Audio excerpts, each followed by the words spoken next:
Okay, it's really nice to see you guys again. So far, I know some of you guys have been following up with my channel and you've been following up with the lectures and the various series that we've had. We've been talking about the various obligations of a designated non-financial business and profession in line with the Money Laundering Prevention and Prohibition Act 2022. So we've dealt with several obligations, and in this series, we're going to continue with the other obligations that we have. And today, strictly, we'll be talking on what is called the targeted financial sanctions obligations. So the TFS, or the targeted financial sanction, is a sanction or a punitive measure that you as a business entity is expected to impose on your customers or clients, especially those that have been designated and fall under the category of terrorist financiers or terrorists themselves. So the targeted financial sanctions regime was signed into law in 2022 by the then late President Muhammadu Buhari in conformity with the United Nations Security Council Resolution 1267 as well as 1373. So I'm going to be explaining that in a bit, and also the Financial Action Task Force recommendations.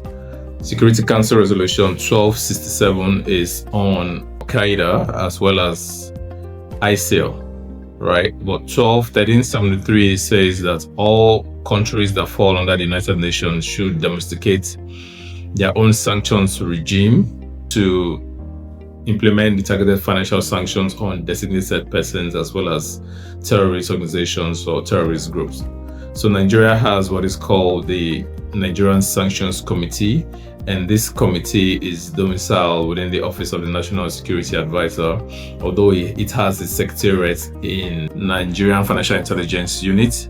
So what is this Sanctions Committee expected to do? The Sanctions Committee is in compliance with the FATF recommendation as well as the United Nations Security Council Resolution 1373. So to implement the targeted financial sanctions regime, a designated non-financial business or a financial institution is to follow on with 4 steps.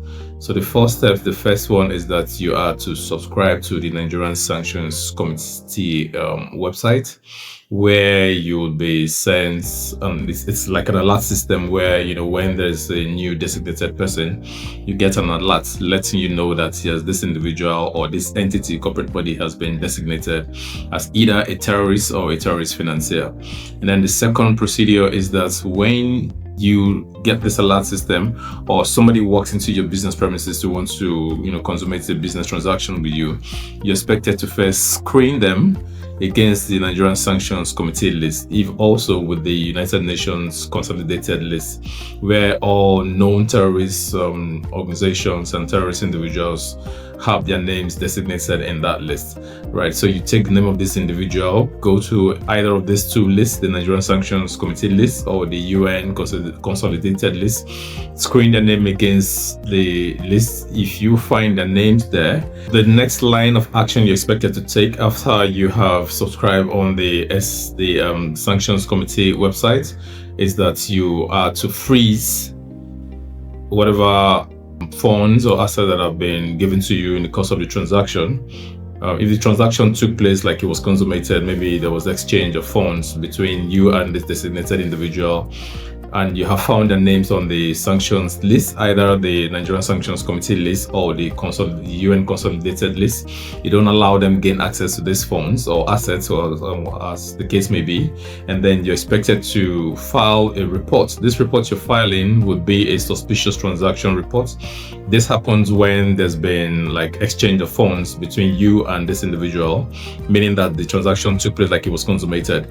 But in a case where it wasn't consummated, but you have sensed that this individual, so you found out this individual's name or corporate entity appeared on the Sanctions Committee list, then you have to file the report that is called a suspicious activity report. I earlier discussed this in one of our previous lectures where we talked about the suspicious transaction and also the suspicious activity report. So this report you are expected to file within 24 hours.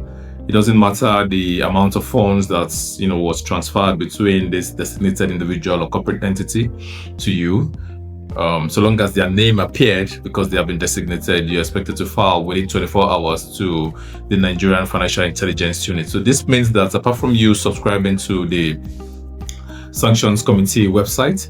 You're also expected to sign up with the Rapid AML platform, or called the Rapid Go AML platform, where you are to file your suspicious activity or suspicious transaction report. What type of funds are you expected to freeze? Now, the law has said in Section 54 of the TPPA, that's the Terrorism Prevention and Prohibition Act, all funds that are related to this designated person, whether they are jointly owned or they are owned wholly or in part, all funds. When the law says all funds, it means all funds, right? It also means that funds that it don't necessarily mean funds that stems out of proceeds of crime. So all funds, so long as you notice that this individual appeared on the sanctions committee list as a designated person, or even the United Nations consolidated list, right? So it says all funds, and it means all funds, either directly or indirectly owned, jointly or partly owned, or even wholly owned by this individual, are to be frozen within 24 hours of the transaction, so long as you know that this individual appeared on that list.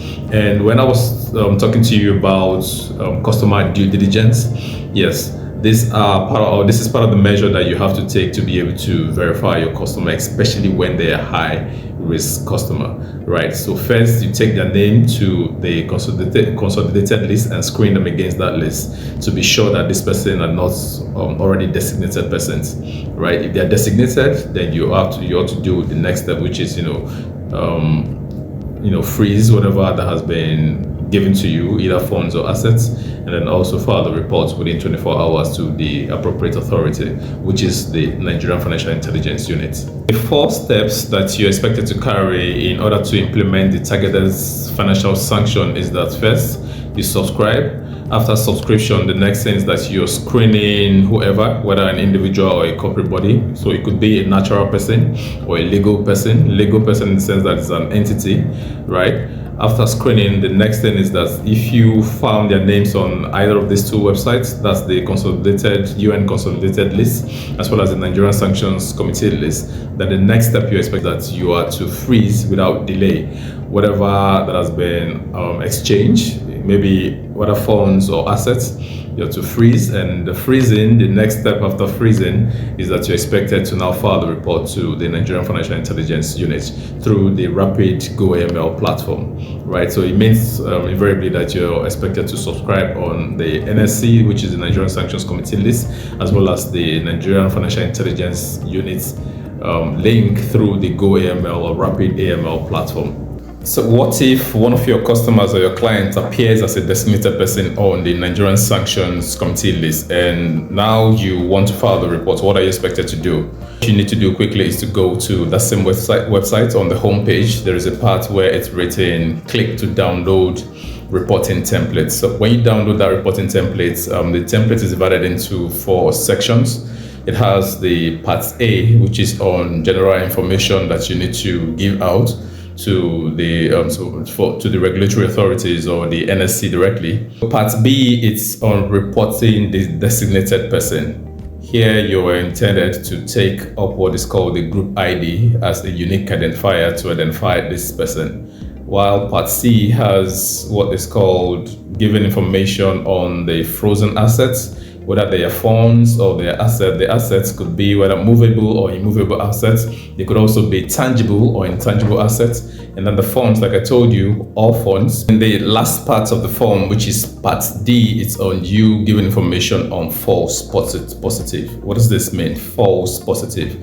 So it's possible that you took a name and you saw the name of the individual as a designated person on the NSC or the Nigerian Sanctions Committee list, but the details of this person did not really match the individual who is your customer or your client.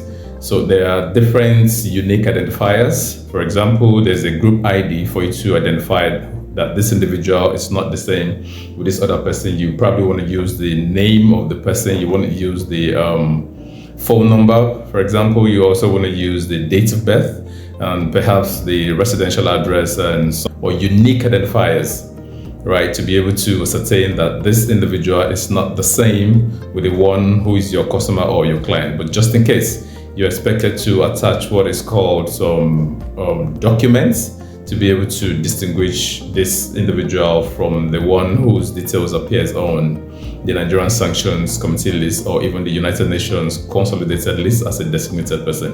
So when you do this, you could also now go to the Nigerian Financial Intelligence Unit to file a report, just in case if this individual is the true person or the confirmed individual whose name appeared and who is the designated person. How long am I expected to freeze the funds or assets of a designated person? Right? There's no stipulated time frame within which you're expected to freeze the assets or funds. However, if you file a report immediately to the regulatory authorities, they will tell you the next line of action to take. As a matter of fact, they could take up the case and then you do like what is called a transfer of whatever you have in terms of the assets or the frozen funds to the regulatory authority. After filing a report, what is the protection for an informant or even a whistleblower? Am I protected under the law when I give out details of a terrorist financier or even a terrorist? How safe am I under the Nigerian law? Yes, the law protects you as an informant or even as a whistleblower. Section 64 of the ICPC Act 2000 gives protection for an informant or even as a whistleblower. Even the Economic and Financial Crimes Establishment Act 2004 in sections 39 also gives protection to a whistleblower or an informant. And I won't believe the Nigerian Constitution also gives you that protection, whereby you as an informant or a whistleblower cannot be charged under any Nigerian law. Matter of fact, if you are even sued to court, yes, the Nigerian law protects you. Nobody can charge you, nobody can sue you because you're protected under the law. It's a mandate, by the way. It's your obligation to file the report on designated persons or entities or whether they are individuals or corporate bodies, right? And so if you've done that, the last thing you need to do is that you have found that this name or this individual, whether a company or a person, legal person or a natural person, appeared on either of these designated sanctions lists, the UN or the Nigerian Sanctions Committee list, you're expected to print out what you have found on the website and put in your file as a proof to any regulatory authority that comes to carry out maybe like an on-site examination at your office, right? This would be the proof that you have, carried out the screening exercise to ensure that all of your clients or your customers, yes, have been scrutinized. So to access the Nigerian Sanctions Committee website, go to www.ng. And also to be able to access the GoAML platform, you go to www.nfiu.gov.ng/rapidaml/register. I'll take that again, www.nfiu.gov.ng/rapidaml/register. So with these two links, you'll be able to file any suspicious transaction report that you have found in course of the transactions with a designated person, especially when you found them on the Sanctions Committee list or the United Nations Consolidated list.